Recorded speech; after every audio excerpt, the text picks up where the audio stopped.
क्या है, 4200 रुपये को दो भागों में इस प्रकार बांटा जाए कि पहले भाग पर 12% की रेट से 1 वर्ष के लिए और दूसरे भाग पर 8% की रेट से 2 वर्ष के लिए समान ब्याज मिले, तो प्रत्येक भाग पर ब्याज क्या होगा। ठीक है, तो ऐसा प्रश्न जब भी आएगा कि समान ब्याज मिलता है तो उसका एक फार्मूला होता है कि जब देखिए पहले भाग का मान लेते हैं कि मूलधन P1 है और दूसरे भाग का मान लेते हैं मूलधन P2 है, तो इसका जो रेशियो क्या होगा कि दूसरे भाग पर जो टोटल रेट है R2 मान लेते हैं और पहले भाग पर जो टोटल रेट है R1 के रेशियो के बराबर होगा। ठीक है, जैसे देख लेते हैं दूसरे भाग पर टोटल रेट कितना हो जाएगा, 8% की रेट से 2 वर्ष के लिए 8 दूनी 16% हो जाएगा।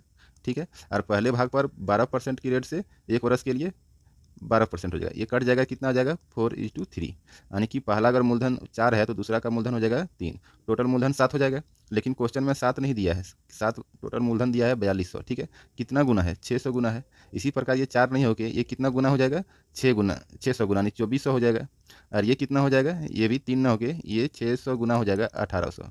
ठीक है, दोनों का आपको पता चल गया मूलधन। अब बोला गया कि प्रत्येक पर समान ब्याज मिलता है, आप चाहे इस पर निकाल लीजिए चाहे इस पर निकाल लीजिए। देखिए 2400 पर हम निकाल रहे हैं, पहला मूलधन P1 माने 2400, इस पर रेट कितना है 12% की रेट से 1 वर्ष का, तो 12% निकाल दीजिए।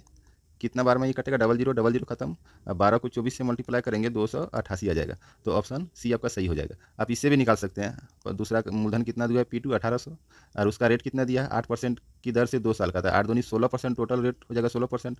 परसेंट को हटाएंगे नीचे 2 शून्य, ये कट गया, इसको जब मल्टीप्लाई करेंगे तो 288 ब्याज बराबर आ गया। ठीक है, ऑप्शन सी आपका सही होगा। इसे आप मौखिक से बना सकते हैं, इसे समझाने के लिए इतना बड़ा हमको लिखना पड़ा। ठीक है।